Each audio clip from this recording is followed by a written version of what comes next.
تو میرے بھائیوں، نبی کریم کا حکم ماننا یہ ہے محبت کی سب سے بڑی علامت، یہ ہے عشق کی سب سے بڑی علامت۔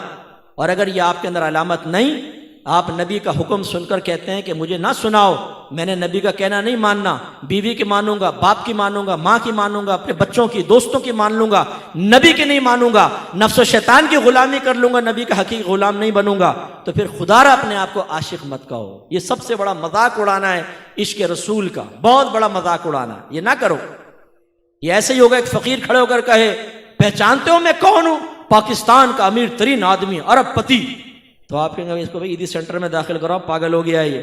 لیکن ہمیں کوئی پاگل نہیں کہتا، ہم نبی کا حکم کوئی نہ مانے، حکم سے نفرت کریں، نبی کا حکم سنایا جائے تو چہرے کے زاویے بگڑ جائیں اور نبی کے احکام کو پس پش پھینکے، لیکن ہمیں کہو کہ ہم عاشق رسول ہیں، کہو کہ ہم محبت رسول رکھنے والے ہیں۔ خبردار جو ہمیں آئینہ دکھایا ہم اپنی مرضی کے مطابق زندگی گزاریں، لیکن مانو کہ ہم نبی کا عشق رکھنے والے ہیں۔ کیسے مان لیں بھائی؟ کیوں جھوٹ بولیں؟ یہ کیوں آپ اس جھوٹ پہ مطمئن ہو جاتے ہیں؟ اگر آپ اطاعت رسول نہیں کرتے ہیں، نبی کا حکم نہیں مانتے ہیں، تو آپ کو اپنے آپ کو عاشق رسول کہنے کا کوئی حق حاصل نہیں۔ یہ سب سے بڑا جھوٹ بولتے ہیں آپ۔ ہاں، یہ میں کہوں گا کہ آپ محبت رسول رکھتے ہیں تھوڑی بہت، وہ بھی ناقص، کیونکہ شیخ عبدالحق محدث دہلوی رحمۃ اللہ علیہ فرماتے ہیں کہ نبی کریم کی محبت اور آپ کی نافرمانی ایک ذات میں جمع ہو سکتی ہیں۔ یعنی ایک شخص دل سے نبی سے محبت کرتا ہو لیکن تقاضائے نفسانی میں مبتلا ہو کر گناہ کر بیٹھے، پاسبل ہے، لیکن ساتھ ہی فرمایا یہ سرکار کی محبت میں کامل نہیں ہے، ناقص ہے۔ عاشق تو بہت اونچی بات ہے، یہ تو صرف محبت یعنی پہلے سٹیج پہ کلام ہو رہا ہے، فرمایا محبت میں کامل نہیں ہے، ناقص ہے۔ تو ہم کہتے ہیں یہ سارا عشاقان رسول کا مجمع ہے۔ اس سے ہمارے نوجوان یہ سمجھتے ہیں کہ صرف نعت خوانی میں بیٹھ جاؤ، لنگر کھا لو، جلوس نکالو، نعتوں میں جھومو تو بس یہ عشق رسول ہم نے پورا کر دیا۔ ہم میں سے کتنے ایسے ہوں گے جو آج فجر کی نماز پڑھیں گے؟ مجھے بتائیں۔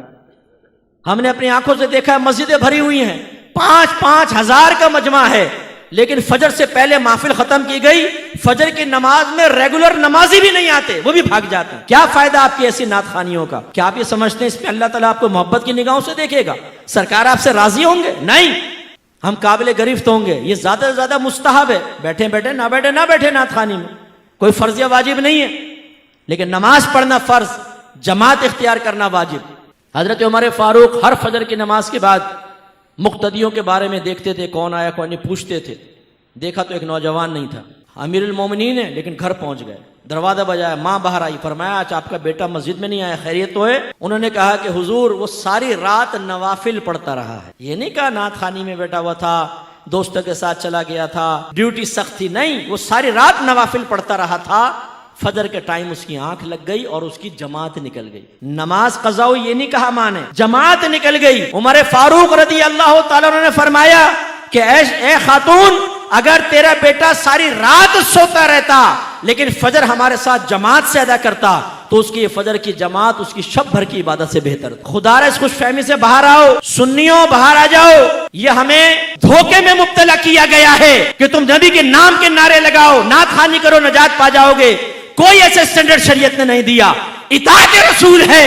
میں یہ نہیں کہہ رہا ہوں نعت خوانی غلط ہے، میں یہ نہیں کہہ رہا ہوں اس پہ ثواب ملے گا، یہ ثواب نہیں ملے، نو، ثواب حاصل ہوگا، ثواب نہیں ملے گا یہ میں نہیں کہہ رہا ہوں، لیکن ان سے مطمئن ہو کے سوچنا نبی کی مانو نہ مانو ہمیں جنت مل جائے گی۔ میدان معاشر میں پہنچیں گے تو فرشتے آئیں گے، حضور ٹنڈن سنی صاحب آپ یہاں کھڑے، جنت تو آپ کا انتظار کر رہی ہے، اور یہ مٹکتا ہوا جھومتا ہوا سیدھا جنت میں چلے جائے گا۔ مفتی صاحب لائن میں لگے ہوئے ہیں، یہ پپو نکل جائے گا وہاں پہ، کیونکہ ہر رات یہ نعت خوانیوں میں بیٹھا کرتا تھا۔ بھائی قل ہاتوا برہانکم ان کنتم صادقین، لائیے، اگر آپ کے پاس دلیل ہے تو پیش کر دینا۔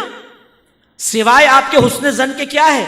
آپ کہیں گے جی ہمارا حسن زن ہے، اللہ کرم فرمائے گا۔ آپ کے حسن زن کی طرح تو کافر بھی حسن زن رکھتا ہے، ہندو بھی کہتا ہے بھی میرا حسن زن ہے، میری بتوں کی عبادت سے اللہ تعالیٰ مجھے نجات دے گا، کرسچن بھی یہ کہتا ہے عیسیٰ علیہ السلام کو میں اللہ کا بیٹا مانتا ہوں، اللہ مجھے نجات دے گا۔ حسن زن پر فیصلہ نہیں ہوتا، ورنہ تو ہر ایک حق کہلائے، دلیل پر فیصلہ ہوتا ہے۔ آپ مجھے دلیل دیجئے کہ آپ نماز نہ پڑھیں، آپ جھوٹ بولیں، آپ غیبتیں کریں، آپ لڑکیوں کے پیچھے بھاگیں، آپ فحاشی کریں، آپ گندی گالیاں بکیں، آپ ہیروئن پئیں، آپ سگریٹیں پئیں، آپ نشہ کریں، آپ ماں باپ کی آنکھوں میں آنکھیں ڈال کر بدتمیزیاں کر کے ان کو ان کی کمزوریوں کا احساس دلائیں، اور صرف نعت خوانی میں بیٹھے آپ کو نجات مل جائے گی۔ لائیے دلیل، اس پہ پیش کیجئے۔ میں یہی بیٹھا ہوں، لاؤ دلیل لے کر آؤ یہاں پر کہ آپ کا جلوس نکالنا آپ کو نجات دے دے گا، لائٹنگ کرنا آپ کو نجات دے دے گا. غلط.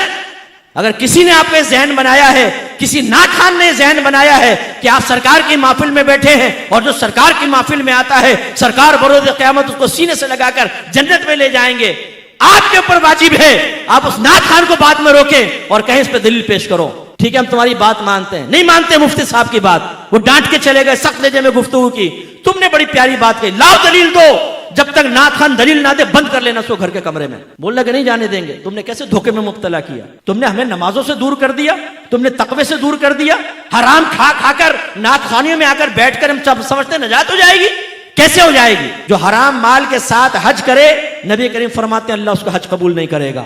ایک روایت میں فرمایا ایک شخص ہاتھ اٹھا کر اللہ کی بارگاہ میں دعائیں کرتا ہے، گڑ گڑا کر دعا کر رہا ہوتا ہے، لیکن اللہ تعالیٰ اس کی دعا کیسے قبول کرے؟ اس لیے کہ اس کے جسم پر حرام ہے، اس کے پیٹ میں حرام ہے، تو اللہ کیسے اس کی دعائیں قبول کرے گا؟ یہ آپ کی شریعت یہ ہے. ہمیں خوابوں میں مبتلا کیا گیا ہے. جلوس نکالو نجات ہے، لائٹنگ کرو نجات ہے، تیجے 40ویں کرو نجات ہے، 11ویں کرو نجات ہے.